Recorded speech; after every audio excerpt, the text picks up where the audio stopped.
Time now for the morning rush. A statewide manhunt is underway for a sex offender who's on the run.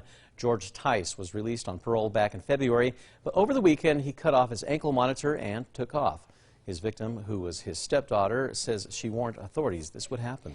An Albuquerque investment broker is pleading guilty to a slew of charges this morning. Court records state that Richard Kessler took more than $121,000 from clients. The plea agreement says he convinced four investors to move their retirement accounts into his company, but when he got that money, he deposited it into his own bank accounts. An Albuquerque man will spend nearly 20 years in prison for fatally stabbing a stranger at a grocery store. In October, Lucas Heron was found guilty for killing Daniel Sandoval outside the Albertsons on Rio Bravo and Isleta. Judge Brett Lovelace sentenced Heron to 19.5 years for second-degree murder and other charges. State Attorney General Hector Balderas is focusing more on cases of missing and murdered Indigenous New Mexicans. Balderas says part of that problem is that cases often get shuffled from one agency to another. Balderas is now assigning agents and advocates to those cases. A career criminal is back behind bars, and that was after being recently released from federal prison. In 2015, Nicholas Bloom was sentenced to federal prison on gun charges.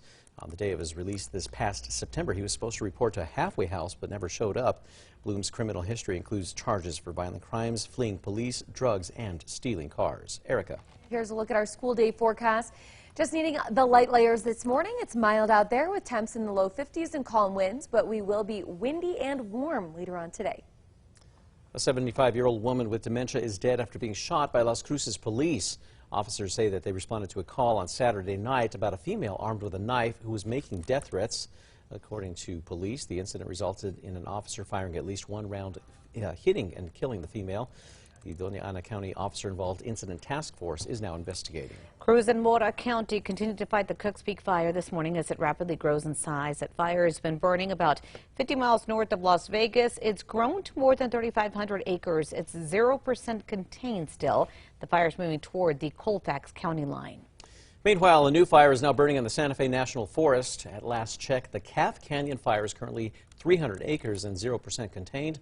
It is near the Hermit's Peak fire, so crews will now monitor both. Erica. And here's a look at the threat index. It is high today across the state. We'll be seeing strong winds and high fire danger for all.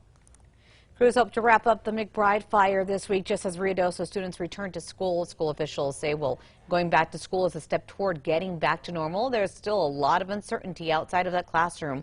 The McBride fire is now 84% contained. Well, cleanup begins in Colorado nearly 4 months after the Marshall Fire burned down dozens of homes near Boulder. Residents in Superior, they are the first to begin the coordinated cleanups that are 90% funded by FEMA. That project is scheduled to be finished in August of this year. New Mexico health officials say we're heading in the right direction when it comes to the fight against COVID-19. Still acting Health Secretary Dr. David Grace reminds New Mexicans the threat of COVID persists. As of yesterday, about 40 New Mexicans were hospitalized with COVID, with just 2 of them on ventilators. Erica. And here, let's get a check on the traffic. On the maps, we're still seeing some slowdowns on the on-ramp from I-40 west to I-25 north, but here's a look over the Big I, and as you can see, at least it's open. It was closed most of the morning for an accident. Well, early Monday morning in Pennsylvania, sisters Mackenzie Boswell and Mariah Shaning, they each gave birth to healthy baby boys just over 1 hour apart in adjacent rooms. Well, even more amazing with the story, new cousins Mason and Sailor, they each weighed the same at birth, and they were just 1 inch apart in length. Well, that duo also now shares their birthday with their grandfather. Oh, and time now for the 5 facts. We start with number 5 here. A science teacher from Loving has been awarded the prestigious Milken Award. Tyler Finch received the prestigious award and a $25,000 check for his innovation and creativity in motivating his students. The Milken Educator Award celebrates the teaching profession and inspires young people to become educators. Finch also coaches football and track in Loving. And number 4, State Attorney General Hector Balderas is focusing more on cases of missing and murdered Indigenous New Mexicans. Balderas says that part of the problem is that cases often get shuffled from one agency to another, leaving families with one person to keep them updated. Balderas is now assigning agents and advocates to those cases and calling on the legislature to put up more funding.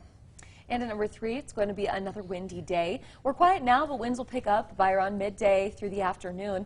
Seeing those gusts a little lighter than yesterday, but still up to around 35 miles per hour coming in from the west. And the Sandias will see gusts up to 50.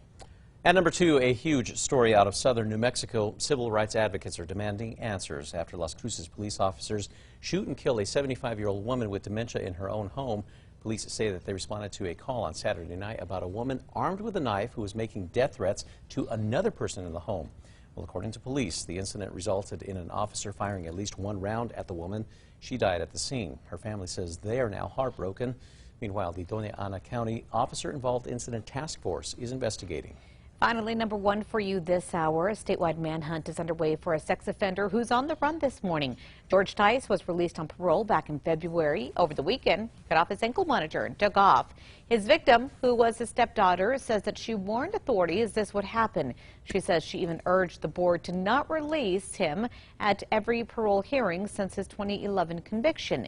They eventually did in February of this year. This past weekend, the Department of Corrections says Tice cut off that ankle monitor, and he's been on the run ever since.